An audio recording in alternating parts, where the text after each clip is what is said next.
Thanks everybody for showing up this early after apparently a very late night. I went to the bathroom 2 minutes before this and there were 3 people in the hall, so that's who I was expecting to be presenting to. The very first slide is going to be this. This is not for you folks, this is for people on YouTube.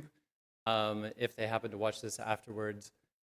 A lot of the content of this talk is going to be geared toward a bit of an explanation as to why our users might want to donate to GNOME. I will start with this. I have been told not to talk about death, but I think that's a very difficult thing to do when you're a mortal being. So there are a couple mentions of death in the talk. If that's a trigger for you, then you should probably leave the room. If you're on YouTube, you should probably just not watch the video. A little bit about me. I like this saying for myself. I'm only medium smart, but what I lack in intelligence, I more than compensate for in stubbornness. This is kind of my intention in this role as executive director. I want to push through with perhaps unreasonable force on a few things. A little bit about my background for those who don't know me or who haven't read my introductory blog post on Planet GNOME. I started a worker-owned software cooperative in India back in 2012-ish with 7 friends. And we grew that for a while.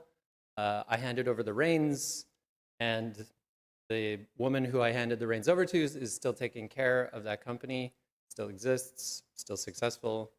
I took a couple years off, and then I spent 6 years in commercial open source. So that's kind of my open source background. I'm not really from a traditional free software background, as many of you folks would be. I'm also into off-grid cabins, which is going to come up a few times in this talk. So this is my off-grid cabin. I really like the trees around the off-grid cabin. So this is on the east coast in Nova Scotia, about an hour and a half from Halifax, where I now live. I'm not from there originally. And the reason that I bring this up, this is kind of the Atlantic Ocean, sort of, that you can see in the background. It's a bit of a cove that the cabin is positioned on. So the reason I bring this up is because I have a short story about Ron, who is Ron. It doesn't really matter. It's a chainsaw story. This isn't the death part, I promise. So Ron was an off-gridder, which I initially thought was cool. He bought 2 lots in Nova Scotia. He bought one further east, and he bought one south of where my cabin was located. He seemed to be a nice guy, and he emailed me for the first time announcing who he was, and he said, "Hi, I bought the lot south of you. If I wanted to build a house there," and his description was to move there to die. So speaking of death, would you let me build a road if I wanted to build a house? And I said, "Oh, of course." Like, this retiree, ex-off-gridder, he wants to build a house. I should let him build a road if he needs one. But as it happened, what Ron really wanted was to quadruple his money. And the way that this ended up was Ron decided on threats and blackmail as the method of getting his money. So Ron's threats and he made good on his threats. He started cutting the trees from the bottom of the blue line, which is the road. So the road ends, that little orange square is my cabin, more or less. And you have to take a canoe or you have to walk down a very uncomfortable cobblestone beach to get to the cabin. All those lots on the south end of this peninsula are boat access only by deed. So there is no road on paper or in reality. But Ron thought he would cut a road by cutting down the trees across a bunch of properties he didn't own. It's a long story. But he cut the trees basically up to my cabin, promising that he was going to pave a 60-foot wide road to that point, and then he was going to get a right-of-way to his lot, which is the one in red. I found out about this because he sent me a notice saying, hi, I'm chainsawing all the trees on the peninsula so that I can build a gigantic road. And then later, he sent me this email. In case you can't read it from where you're sitting, it says, hi again, Stephen. While chainsawing yesterday, I had a thought I'd like to share. If you throw it out, that's fine. It's the last straw attempt that in my mind makes a great deal of sense. I also want to note, we will have our disagreements, but we don't need to be mortal enemies. I don't know if that was a threat. Why not purchase our property for $55,000? He bought it for $16,000, which was the listed price. Wouldn't that solve everybody's concerns? Let me explain my thought process. And then he goes on this bizarre 14-point screed about how it would solve the chainsawing and I wouldn't have a road and then nobody would be bulldozing right up to my cabin. So obviously I hired a lawyer and dealt with this situation. But for quite a while afterward, I was fairly angry. I would wake up in the morning and I would be angry. I would go to sleep at night or not sleep at night and I would be angry. Why was this person coming to me? Why were they bothering me? Why was this a part of my life? And I realized fairly quickly that the anger was hurting me. It was becoming a sort of obsession. And eventually, Ron found a buyer. Some random bankers from Bermuda bought his lot along with the lot next to it. And I've never seen or heard from them. And he was gone forever. And I was left to wonder why I was so angry in the first place. So this is a microcosm. I'm going to exploit the microcosm to talk a little bit about politics. Oh no. So when it comes to politics, the cabin story is a bit of a cautionary tale. I think there's plenty to be angry about in 2025. But anger is debatably our most unhelpful emotion. It doesn't cause us to act as much as we love to believe that it does. We only act when we are thinking rationally. So the anger might cause us to feel a motivation to act eventually, but while we're angry, we don't act. We only react. And if you're angry, you're hurting yourself, and you're probably hurting other people around you. So we have to be a bit careful not to hurt ourselves or others. So I would like to encourage everyone to please be careful. Be careful with yourself. Be careful with other people around you. When you're on the internet, if you rage posting becomes your persona, and it becomes the brand of GNOME. And I think that that's unhealthy. Read what you write as your audience. Take a minute to do that every time. Think about all the different people around the world who are going to read what you're writing as yourself, as a member of the GNOME community, whether you're a contributor or otherwise, users as well, like me.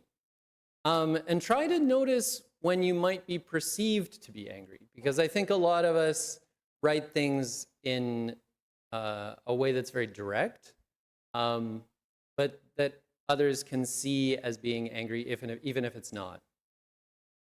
And I would say that most people on this planet are not like Ron, and maybe maybe he's a nice person if you actually get to know him, but most people are really genuinely lovely. I think from meeting everyone here at GUADEC, you can say that about everyone here, but I think the vast majority of people that I've met in my life in any country are lovely, lovely people, and they don't have the worst intentions, and we should never assume that they do. And so this is not a warning to us, the greater GNOME community of developers, contributors, and users. This is a warning to social media, because I think that there's a moment right now, the past 5 years especially, but the past 5 to 10 years, where the socialization of the internet has gotten really intense, and particularly to YouTubers and podcasters. And there's a spectrum, right? There are people out there that genuinely just want to hurt other people, and I'm not speaking to them. I'm speaking to people who genuinely want to do good in this world. that drama posts affect real lives. Hackers are real people. So the names that you pull out of a mailing list or that you pull out of discourse or that you pull out of wherever, and they're usually not celebrities, like no offense, but no one in this room is Linus Torvalds, right? And even Linus probably doesn't deserve to be hotshot at from some podcast. And so that's not to you folks, that's to maybe someone who might watch this on YouTube. So all of that is kind of a preface to this blog post I read once. I don't remember where it's from. I don't remember what the title of the blog post was. But the blog post essentially posited this idea as a component of what it was saying. There was a lot about the blog post I didn't like, but I liked this idea. And the idea was that our political spectrum that we tend to think of is outmoded. First of all, it doesn't really make a lot of sense to apply it to every country on the planet, but we have this tendency to do that. Being right-wing in the United States might mean that you convince other people that they should own guns. Being right-wing in India might mean that you kill someone for eating beef. These things are not the same. And this one-dimensional political spectrum, I don't think it makes a lot of sense. Maybe it never made any sense, but it's not that useful a tool, in my opinion, for the world of 2025. And so this person's blog post essentially said, well, let's rotate the entire thing 90 degrees and look at this in terms of if you're American or Canadians or British, it's like red, blue. If you're Indian, it's white, orange. This is like left-right political spectrum. Let's make it black, green. And so the top is black and the bottom is green. Again, on that blog post, I can't remember where it's from. And these are sort of the categories. Black is about science and space exploration and technology and accelerating human development. And green is about nature and being closer to Earth and natural processes. And then there are kind of all these other, I've added all these other things, right? The green is cottagecore and black is synthwave. Black might use the term open source, green might use the term free software. Black might pronounce it GNOME, green might pronounce it GNOME. You can be both at the same time, right? You can wear a suit every day, but still live in an off-grid cabin on occasion. To be a bit narcissistic about it. But everyone in this political spectrum has some shared ideals that I think are increasingly common, right? That we're inclusive, that we're peaceful, that we want resources and public services for everyone. And maybe this is a little bit more the people in this room, that we believe that intellectual property is stupid and that we have the right to repair and that we have the right to privacy and security first and foremost in the products that we buy. For people that don't believe this, this is my belief, I don't want to project it on you. I really do, and have a long time, I've believed that intellectual property is a stupid idea. And I explained this to my friend who lives in the cabin next to me, he's a natural gas trader, he's not a technology person. And I basically said, the idea that intellectual property code for products on their own have any real value is a bit like this hospital that is in the town next to our cabins, which basically, this is a hospital that hasn't had a doctor for 10 years, right? So it's a building, a large, expensive building that probably cost them $6–10 million to make. But it has this sign out front, urgent care by appointment, which I think every time I drive by it is amusing to me. A hospital isn't useful without doctors. The code isn't useful without the people who understand what that code does, who can evolve it, who can maintain it. And so intellectual property really should be a communal resource. It should belong to everyone. And that's part of why I'm here to work on GNOME, is because I think a lot of other people believe that same thing. So what does any of this have to do with GNOME?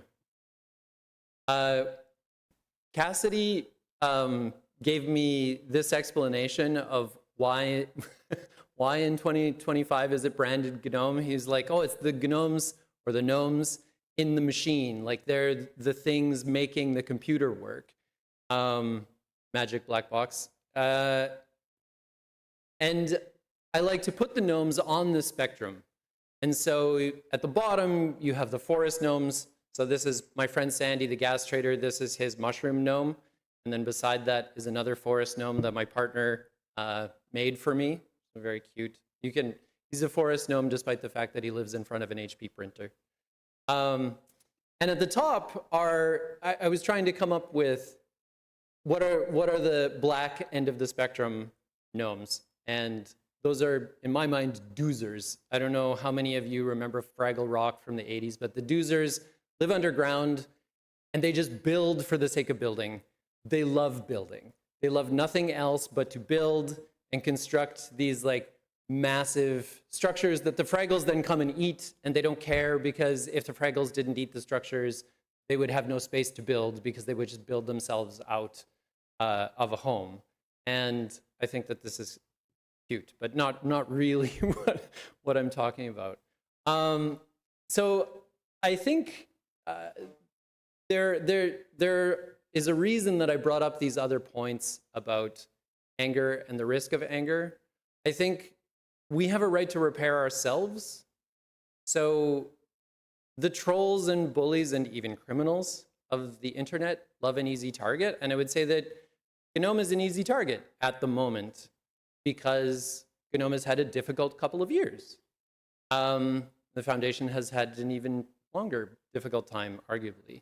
And so I would say, rather than focusing on those difficulties, continue to focus on building and everything else will sort of follow. So this idea of social repair, this idea that most people are really lovely and that we shouldn't assume the worst, whether it's us in this room or whether it's the people out on the internet who are talking about GNOME, because as an outsider, because I'm not a GNOME contributor, I'm just a GNOME user, I've noticed that people have not a few people have this tendency to talk about GNOME as though it's some sort of like evil corporate entity, despite the fact that it's really quite a collaborative effort still. It's still a pure free software project. And I would say that as much as I would like them not to dunk on GNOME, I would like us not to dunk on other people's projects. And so this includes attempts to push Linux out into the world in various ways. This includes some of the stuff in the black category. So I would say if somebody is experimenting with LLMs, for example, don't be too hard on them just because you don't believe in that. Let them have their own agency. And so there's a component of brand repair here, which is if we focus on the mission, then that becomes the way that we conduct ourselves in public, where this is the only thing that we care about, is GNOME's mission. Not the only thing we care about, but this is the primary concern that we have. And that becomes branding and marketing. And in my mind, the product is the brand. So I've had a lot of conversations while I was working up to taking on this role, where people would ask, what is GNOME? What is GNOME Foundation? What are you doing? And I like Rob's description of GNOME's branding problem. It's not about logos or names or any of that, but that we have the sandwich problem, which is around my cabin, there's a lobster fisherman. If I ask the lobster fisherman, have you heard of Linux? He has, right? Despite the fact nothing could be more invisible than Linux as a product. And if you ask Linux users, have they heard of GNOME, even if they're running it? Many of them haven't. They've heard of SUSE, Ubuntu, Fedora, whatever, Debian, whatever they happen to be running. And so we're sort of in the middle. And I would say that's actually a good thing. You can embrace being a utility. And I think it's good to enjoy being that kind of seamless, apparently effortless product. And I would say it's much like GUADEC itself. Like, I think many of us, myself included, come here and it seems seamless and effortless because of the efforts of the people who put on the event for us. And as a consumer, it's nice to be able to take those things for granted. I think it's a good thing that our users take GNOME for granted. But at the same time, the product does have a brand. If you want to brand it, you can. And I think we should embrace that as well. So there's a component of this, which is foundation repair. So I took this photo while we were walking to dinner the other night. It was a foundation-y looking photo. It's also a little broken. You'll see the finance report, a brief finance report this afternoon at the AGM. I think the foundation will benefit from really focusing on continuous improvement toward a focus on the mission. So I actually think most contributors are already quite focused on the mission. The foundation can also focus that way. What are we continuously improving toward? In my mind, policy governance. Policy, yay, everyone's really excited about. So policy governance is, to an extent, this picture. Obviously, the picture is more complicated than this, but the more I read, and I'm not a nonprofit person. I've been in the for-profit world or government world for 20 plus years. I've worked with nonprofits, but only as a volunteer. The more I read about 501c3, the more I love it. It's really well thought out. It's really well constructed. It is a nice structure for us to have a nonprofit that supports GNOME. And the structure of a 501c3 is that the 501c3 is the servant of the membership. Whatever the membership happens to be, it doesn't have to be the way that GNOME has membership. But the foundation basically operates under the leadership or the execution of the executive director and the staff. The board are the representative democracy of the membership, and they are my bosses. And the board is you. If you want to be on the board next year, you can. There will be some slots opening up, some seats. And the lever that you have as the board under policy governance is you can fire the ED, right? You set policy, and then you ask the ED and the staff to execute on that policy. And if they're matching the policy, if their actions match the policy, then good. And if they're not matching the policy, then bad. At the moment, we have a blend, right? We have a pretty significant executive committee. We have a lot of working board members, which is good at the moment because we're stretched fairly thin. But eventually, that should no longer be the case. And the board should really just say, here's the 5-year vision, the 10-year vision. This is what we want for the project, and this is what we want the foundation to do to serve the project. And then the rest of us should just get to work on that thing. So the reason, I'm not a policy wonk, right? The reason that I'm excited to be a part of this is because I think that there's quite a special moment right now. And that moment is maybe the year of the Linux desktop, except I would say that that happened already. And this is part of why I'm excited to be a part of this in 2025. The year of the Linux desktop, for me personally, was 2010. In 2010, I worked for a finance company, like a trading firm, and they had 2 or 3 full-time staff members who managed Red Hat Enterprise Linux on desktop machines in our office. The software and the hardware were perfectly aligned. So there was this vertical integration was one of the bullets under black on that slide. It worked perfectly, right, in 2010. Ran GNOME. I didn't think about GNOME. I didn't think about the Linux desktop. It worked as well as my Mac. It worked as well as the Windows machine that I still had to use for some C# development at the time. And I feel like we really just need to take the W. So this is something that George Castro and I talked about, which is we won already. Somebody won, or it wasn't me, I wasn't involved in the winning, but celebratory, right? That this was my fantasy 15 to 20 years ago, was to have open hardware that I could run open, free software on top of, and it exists today. And you have multiple vendors doing this, and you have multiple vendors doing this really well. And it's not aspirational, it's something that's kind of, it's either done or it's on its way. And so I like to tell this story about, I don't know, has anyone in the room been to Strangeloop ever? There's like one person. So Strangeloop is, I'm a back-end software developer historically, right? So Strangeloop is like distributed computing, databases, networking kind of things. They are, to a degree, a large degree, our audience, the kinds of people who would attend a conference like Strangeloop. And I attended the last Strangeloop in 2023. This is the Opera House in St. Louis, where part of the conference takes place. You have these bears, two giant concrete bears on either side of the Opera House, and they have these amazing signs that I love right in front of them. There's a "Please don't climb on the bears." And after the conference, every day, you'll find people just sitting on the steps of the Opera House with their laptops out and hacking on some random thing, right? 15 years ago, 2010, I think, was one of my first Strangeloops. It was hip to be on the stairs of the Opera House with your Mac out.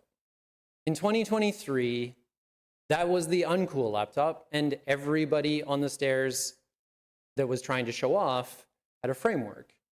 And you can be certain that they're not running Windows, right? Nobody thinks that's cool.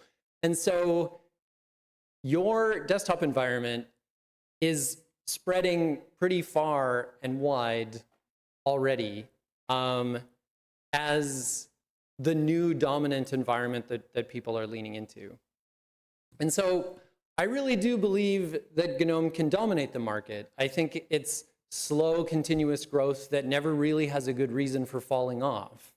So Windows 10 is end of life as of October, and the KDE folks and some GNOME folks have come together for this end of 10 initiative, which I think is really fun.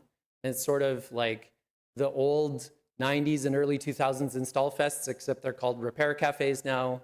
On the right are macOS releases, and the jump corresponds to the death of Steve Jobs, apparently. I don't know if that's actually how this works or if there are other reasons. But if you own a Mac like I do, I have some iOS development that I have to do on weekends for another nonprofit. You noticed when this happened, right? Because every point release of macOS started breaking things, big things. Like, oh my God, your monitor doesn't work anymore. Sorry, we broke USB-C completely. Please wait a couple months until you can use your monitor again. For those of us with incredibly bad eyes, that meant no computer, because I can't really work on a laptop for extended periods of time. The business models of these organizations do not incentivize them to improve their products for their users. And you're seeing that now. The graph is tilting pretty steeply down, whereas GNOME, in my 20 years of experience with it, just gets better every year. It just gets a little better. It gets a little better. You may have your complaints, but it's going to get a little better next release. It's going to get a little better next release because we serve the users exclusively. We don't have some abstract revenue model that needs to be supported by cramming AI into every corner of the thing or taking screenshots of our users' desktops or whatever, showing them ads, whatever weird thing.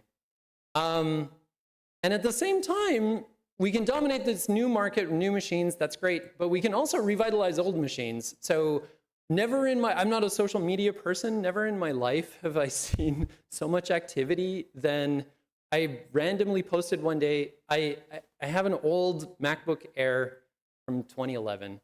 And this is another story that I like to tell because I think it's just really joyful. I took out the Mac, and I hadn't opened it in a couple of years, I don't think. And I popped the lid, and I saw, oh, can I do like update things with Homebrew? And I'd never seen this before. Homebrew shouted at me in the terminal. It was in a word, stop!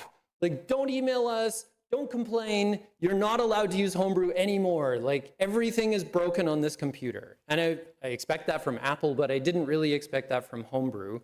And I was a bit shocked. I was like, oh, okay, it's really fundamentally broken. Like, this, no security updates, sure, but also I can't even like make my software work anymore. And I thought, what the heck? I'm going to take Debian Stable, which was, this wasn't that long ago. This was maybe 4 or 5 months ago. So it was Debian Stable versus Debian 12, right, which is 2 years old at this point. And I was like, I'm going to toss it on this MacBook Air and see what happens. And I did, and it worked fine. And I had a stable, albeit very old version of GNOME, and I had Flatpak. And so I could install Discord and Slack and Spotify and whatever, right? I could still communicate with all those areas of the universe that don't necessarily subscribe to free software ideals or open source ideals. This is a real turning point where I can take, if you look closely, like the tops of those keyboard keys are completely dissolved and worn out. Like the plastic flakes off every time you type on it. This is a very old machine that GNOME runs perfectly on. Somebody in this room is paying a lot of attention to the details to make that work because you're doing a better job than Apple. I think the other moment that is of significance right now is people are a bit fed up with the cloud. And I had this conversation with Alan the other day. Probably local first will never win-win, right? It's not going to dominate everything. It inherently kind of doesn't have a business model attached to it. So it's difficult for it to win in that way that Linux won on the server and is winning on the desktop. Oh no, 10 minutes left. Okay, thank you. But I think that a lot of people are really intrigued by this idea, and it's the right kind of people, right? It's hackers, free software hackers, but it's also just software developers in general who are very, very tired of $30,000 a month AWS bills, are very, very tired of SaaS products that just vaporize, you know, 1 quarter. Oh, sorry, we stopped making this. Oh, sorry, we changed the feature set so it's incompatible with the thing that you bought originally. And there's a nice place for the free desktop here because for whatever, well, not for whatever reason, it's understandable. The local first people keep targeting the web. They're like, oh, we'll make it work in the browser. We'll make it work in the browser. It's like, you know what? You have a platform that's actually a lot better and a lot more convenient than the browser for building local first software. It's your computer. So you can just build things directly on the computer and it'll be really nice and really easy. The reason I bring this up is because I joined the Ink and Switch Discord after the Strange Loop 2023. They had a local first unconf after the conference, and Ink and Switch invited people to join their Discord, and I was joined the Discord, and all of a sudden I was seeing names from the 2004 to 2010 era, like people that had otherwise kind of disappeared from my radar. And I was like, oh, interesting. Like all these old fogies like me, but much more prominent, have kind of coalesced over here in this local first territory because they think it's interesting, because they think something fun is going to happen there.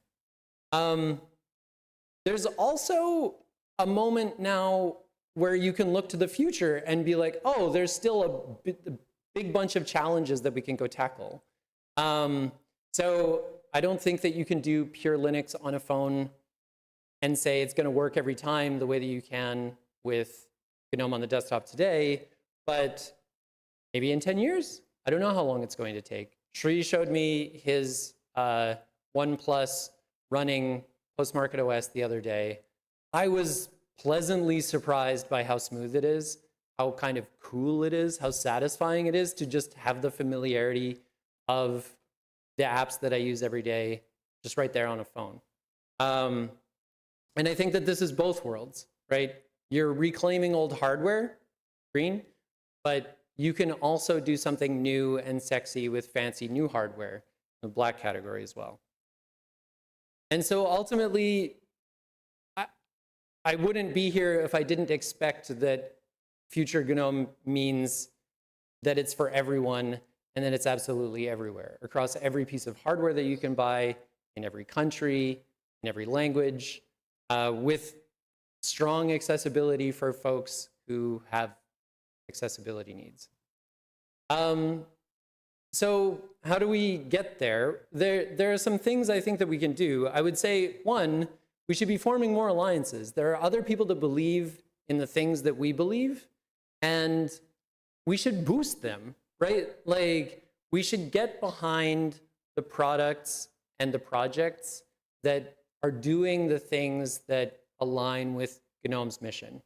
GNOME's mission doesn't just need to be about the desktop. It can be about all these other aspects of computing that we have right now.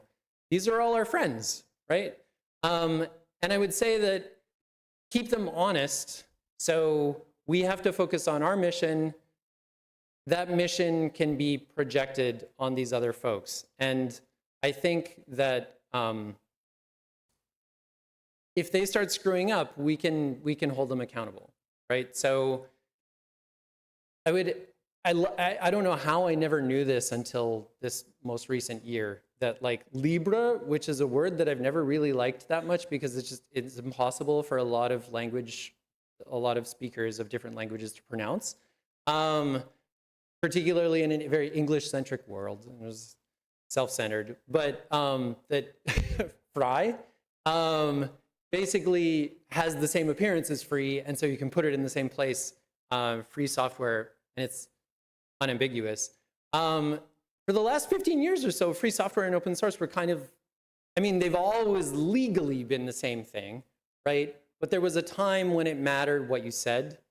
And it feels like, again, it sort of matters what you say, because you can say open source and mean open core or open enough. You can't really do that with free software. Nobody's like, my open core free software product, right? That doesn't exist. And so you can start saying that word again, or free software. And that gives you a tool to hold our friends and allies accountable if they start drifting toward the enemy camp, right? You can stop boosting them. You can stop installing their software. I would say beware of open core for that reason, that it's not necessarily aligned with the things that we want mission-wise. And I would say beware of good enough, right? There are a lot of products that I still hear people saying like, oh, Google Suite, it's good enough. It's like, it's good enough right now.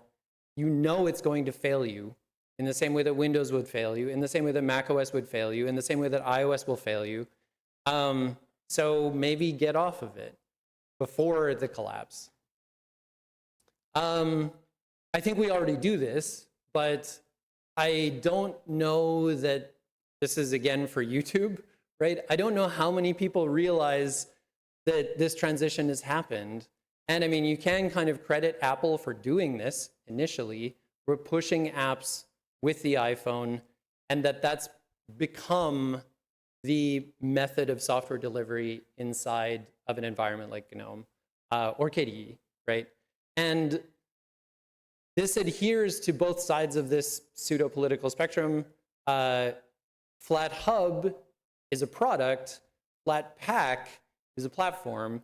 Other people can set up their own Flat Hubs, right? So Rob was mentioning the other day, he's like, I'm surprised that there isn't like a Libra Hub, thank you, or Fry Hub, or whatever you might want to call it yet, but it's probably coming, right?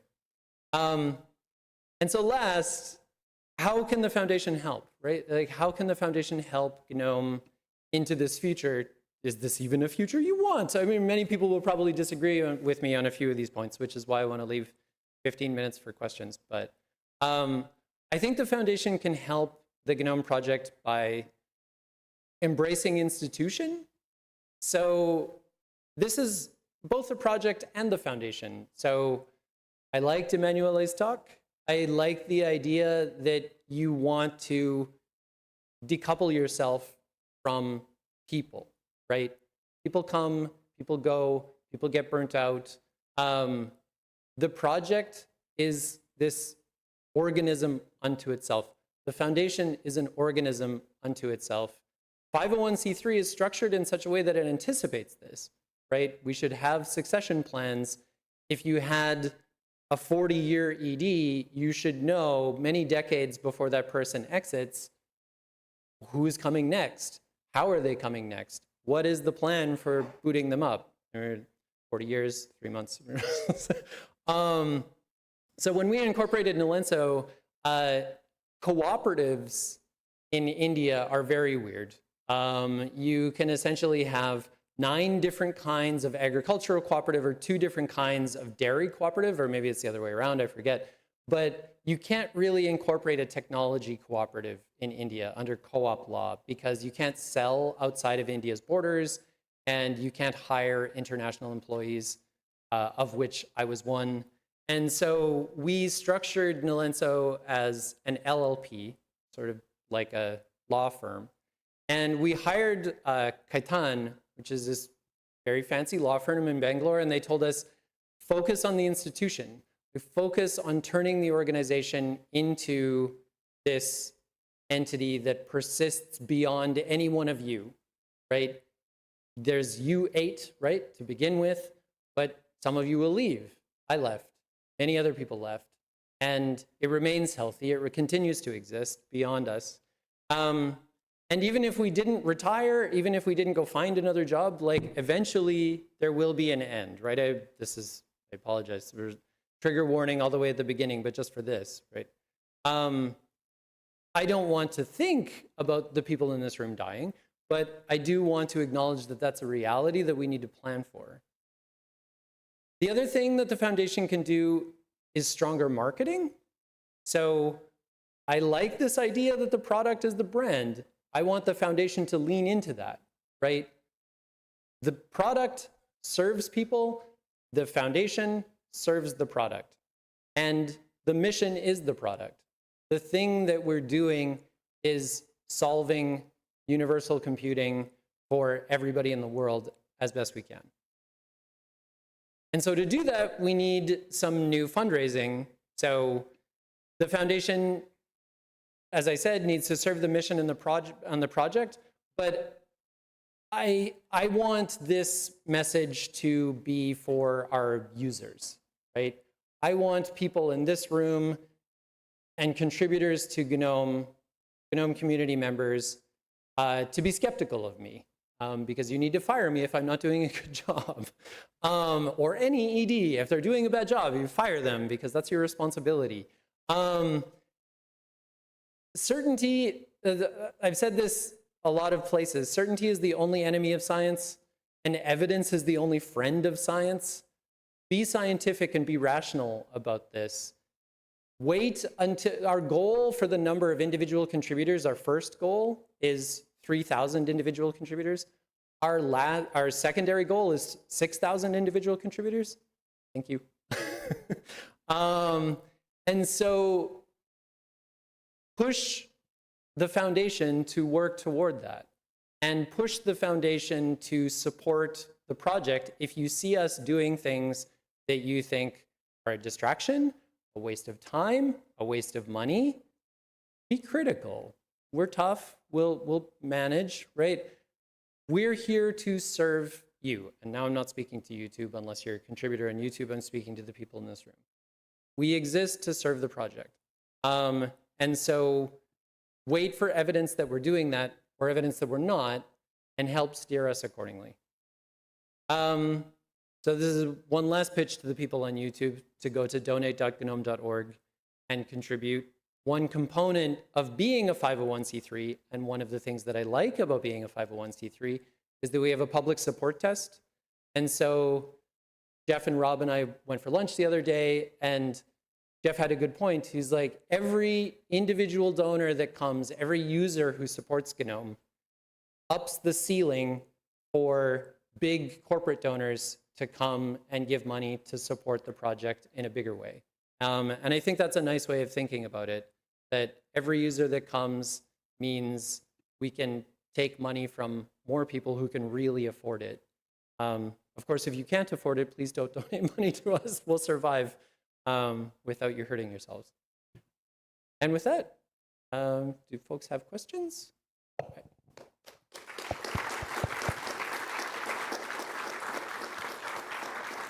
Thank you. Thank you, Stephen. If anyone has questions, please raise your hand.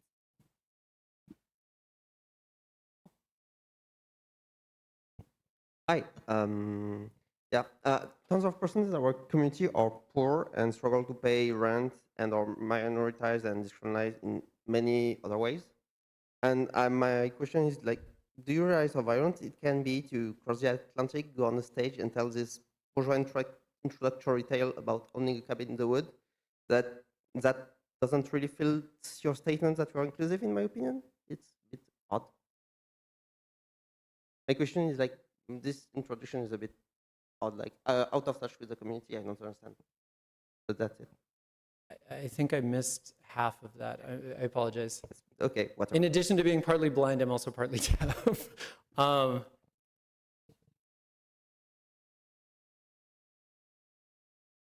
In that case, I have another question from the audience.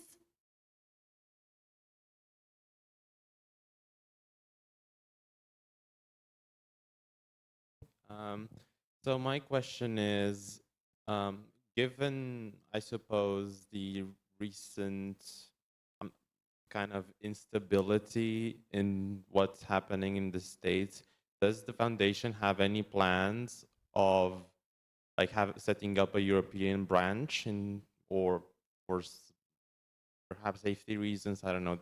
Perhaps this is a stupid question. I'm just thinking about that. No, I don't think it's a stupid question at all. It's a very common question. At the moment, no.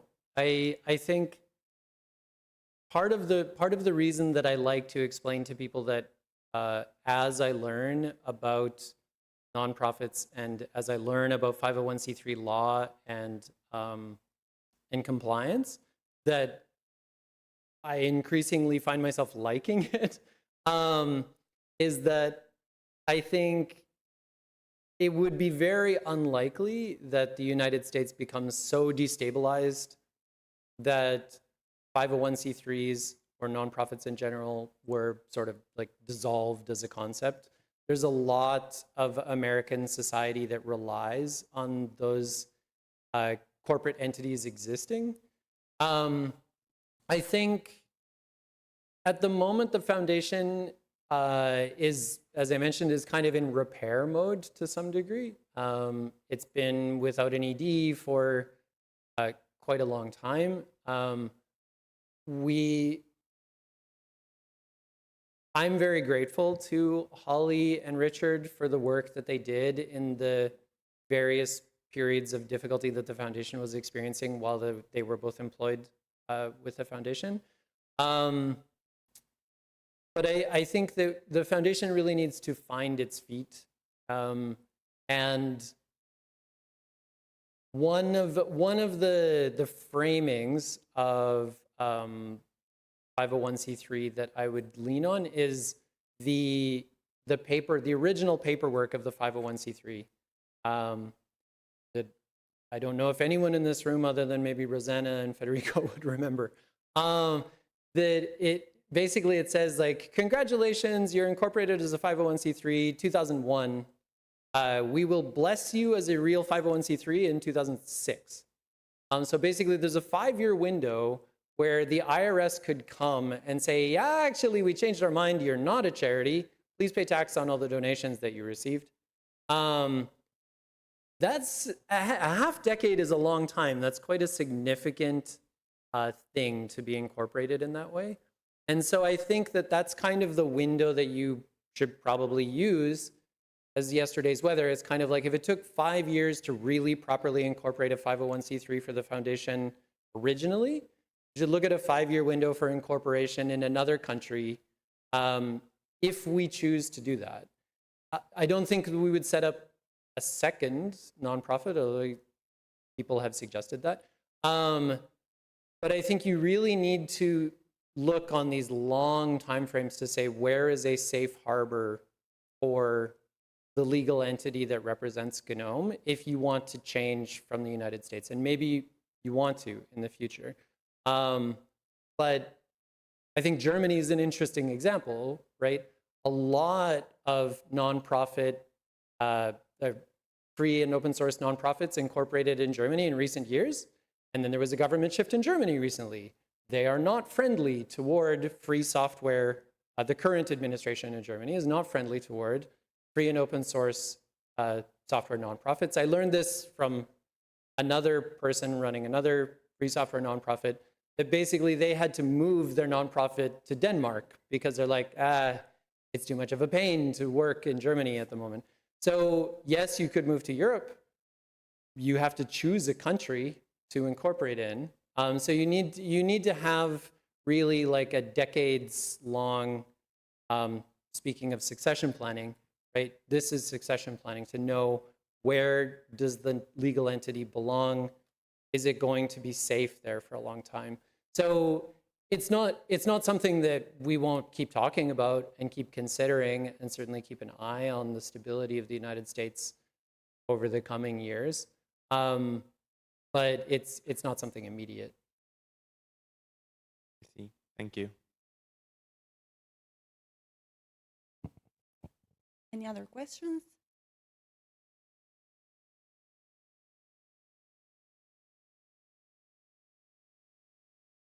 If people online have any questions, please send them in the chats, Matrix, or Telegram. Hello. Let me try and express this clearly. So it's a very good thing that KDE and GNOME both exist and are both different things. And we've spent a lot of, it would be an easy question to ask, like, how do we collaborate better with KDE? And there's like 20 years of history there. We've co-located the events multiple times, and we co-organized Linux App Summit and so on. But actually, I'm going to ask the opposite question. Like, what is our difference from KDE? Like, what do you think we can do differently to them, and what can they do differently to us? Beyond the differences that already exist? Not necessarily, no. So at least as a user, right? Like I'm here as, I was recently hired, but I'm here as a user. Like that's kind of my role in the GNOME world. I don't think I'll ever be good enough to like contribute code to GNOME.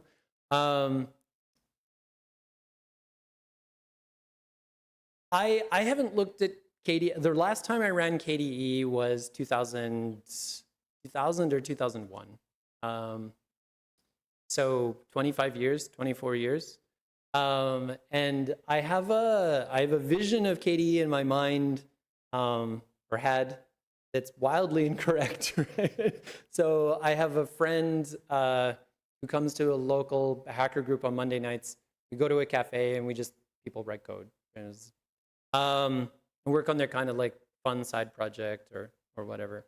And it was shortly after I started work at the GNOME Foundation, and he was like talking about KDE, and he's on a Mac, but he's like, I still have a place in my heart. So I have this VM where I run KDE when I want to feel something nice, right? And it was like, I have to use this Mac for work, but I run KDE. Do you want to see it? And I was like, oh yeah, sure. Like I know KDE. Show me KDE. It's very pretty, right? Like it's very slick and it's very cool, and it's still too convoluted for me. As a user, I like that GNOME is a utility, right? I like that it's invisible.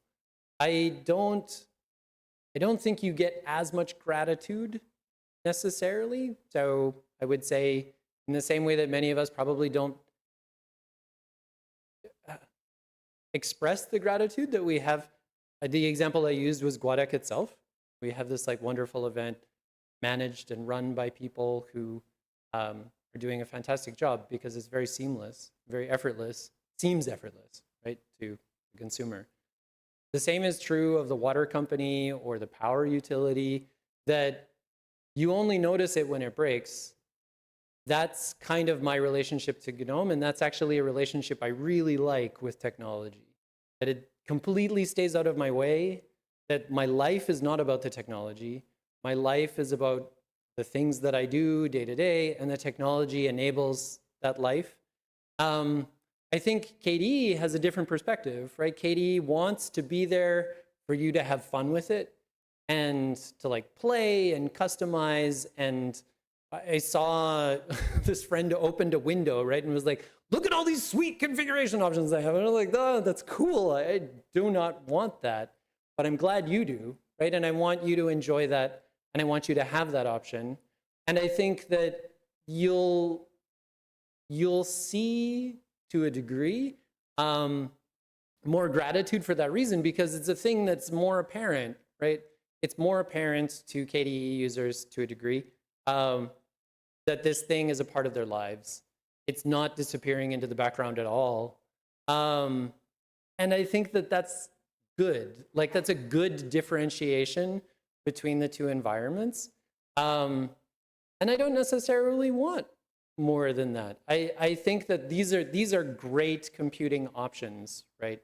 I don't know if there's a third option. I mean, there are smaller desktop environments that offer other things, but I feel like these are the two ways that in my 30, 35 years of using computers, that I've engaged with computers, because there was a time in my life where I would have found KDE more compelling.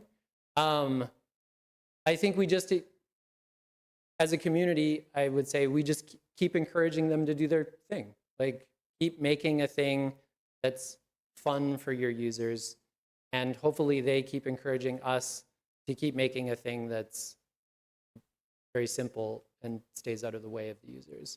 Which is, at least, I mean, that's my personal interpretation of how GNOME behaves. I mean, I'm sure there are as many interpretations of what GNOME is and how it behaves as there are people in this room, but. So we have a couple more minutes. If we have one more question, I think we can take it.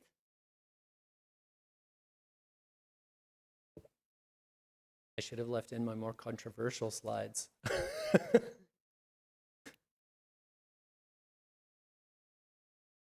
Yeah, sorry, I'm still formulating the whole thing, so please be a little patient.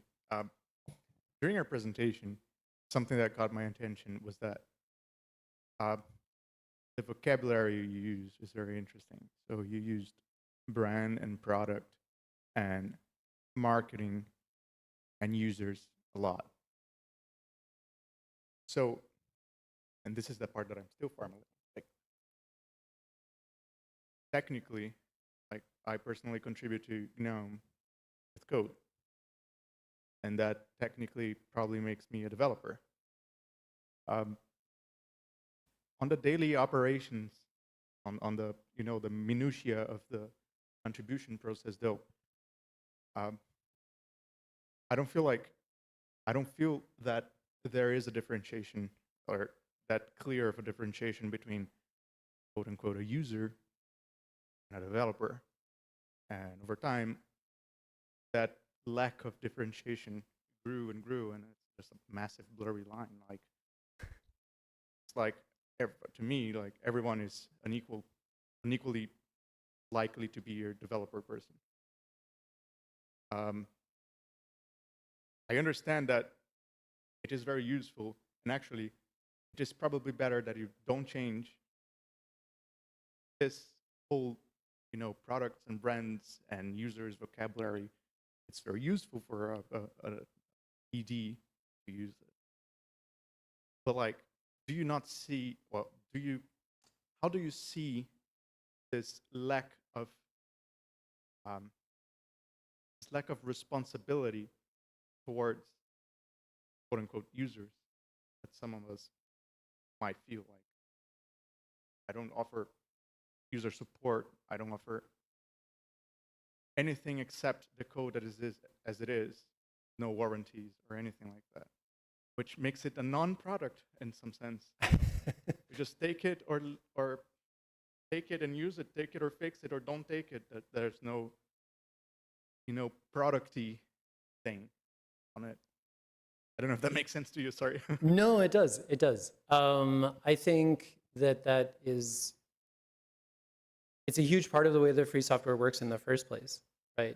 You are not obligated as a developer, as an event organizer, as a designer, necessarily, though designers may feel a bit more of a pull to treat GNOME as a product. Certainly, you could contribute something to Circle that is pretty far removed from the core vision of GNOME. You could contribute something to the deep internals of GNOME that's pretty far removed from the user experience. But I think that there's like this Krishnamurti quote where he asks the people in the audience, where he's like, do you not see how identifying someone as an American or a Russian or a Mexican or an Italian, but that's violent? Like you're drawing lines between these things. The same is true for user and developer, right? We're like, put a bunch of people over in this camp and we put a bunch of people over in this camp. Obviously, it's a spectrum. Like, I could contribute code to GNOME probably in TypeScript or Python or something. The last time I wrote C was 26 years ago. I won't be contributing any C, I don't think.